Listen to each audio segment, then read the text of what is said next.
28th is an important holiday for all Armenians. It is the anniversary of the declaration of the First Armenian Democratic Republic in 1918.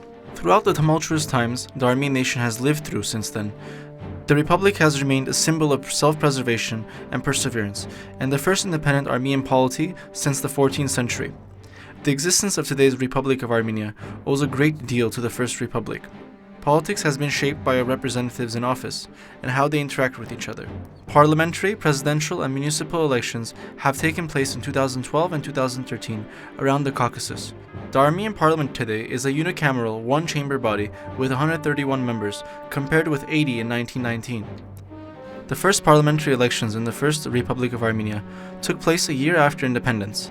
The first non-elected legislative entity, called the Khorut, convened for the first time on August 1, 1918. It consisted of 18 Armenian Revolutionary Federation members, 6 social revolutionaries, 6 social democrat Hunchagyans, 6 populists, 6 Muslims, 1 Yazdi, 1 Russian, and 2 non-partisans.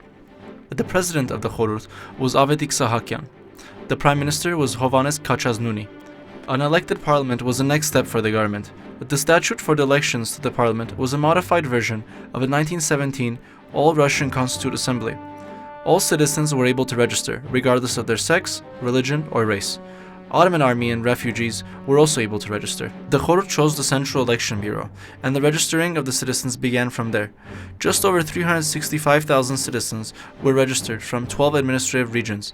The exceptions were Gars and Sharur Nakhichevan.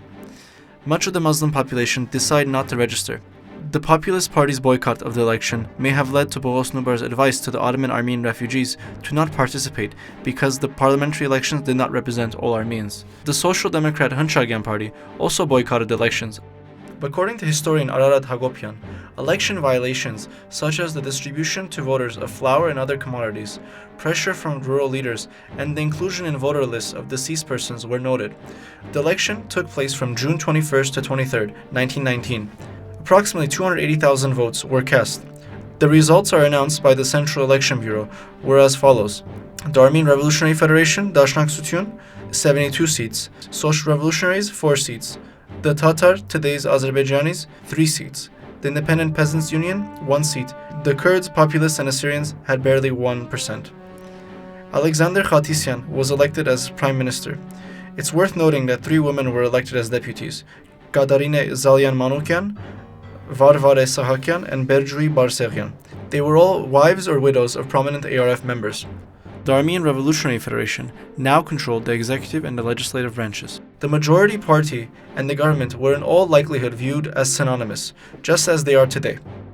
After the declared independence of the Georgian and Azerbaijan republics following the breakup of the Trans-Caucasian Federation, their governments began to form and consolidate power.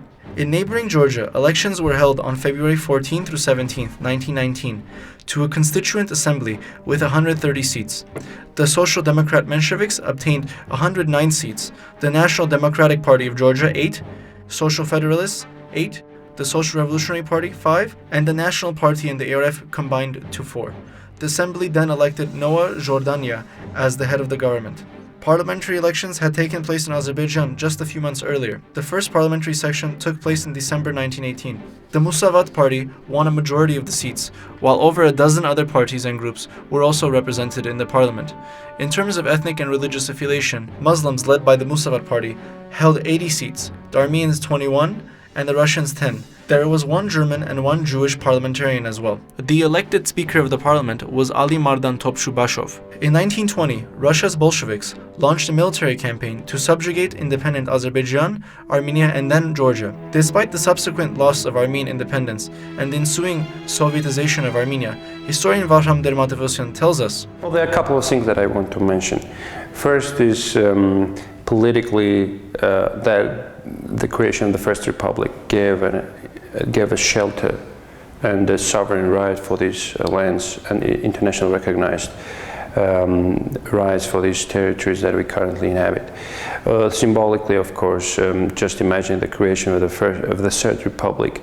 The fathers of the Third Republic didn't invent new symbols. They just ran for those symbols that were during the First Republic.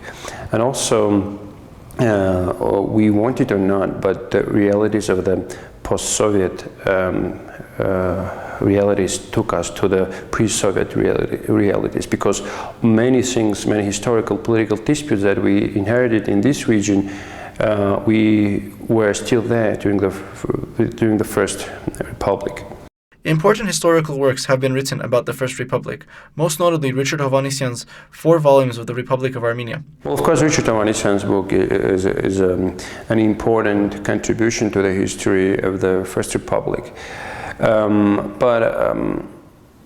However, I guess the regional archives concerning the First Republic and history haven't been quite contextualized, internalized to that study.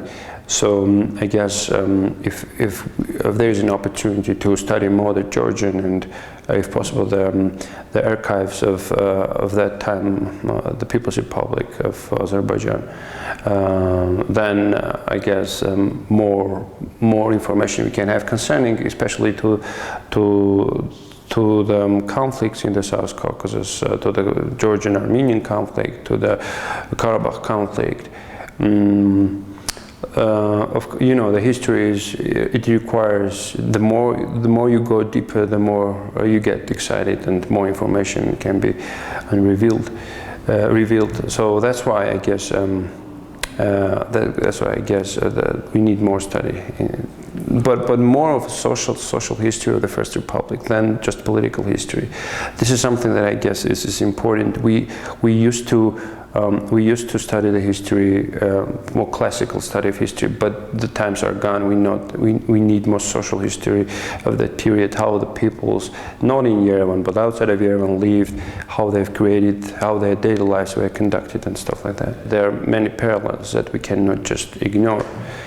The first thing is that the nation's interests come first.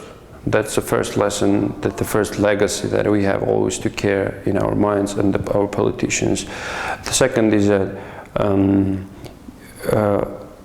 foreign policies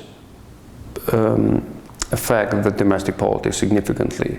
In countries like Armenia, of course, we can say that foreign policy is shaped within the country, domestically, but foreign policy has a huge significance in a country like Armenia, both economically, politically, socially.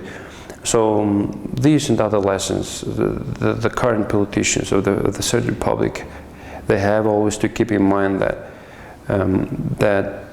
in different circumstances, the efforts should also be different. You cannot have the same techniques for the challenges that we face in the 21st century, but there are some things that never change.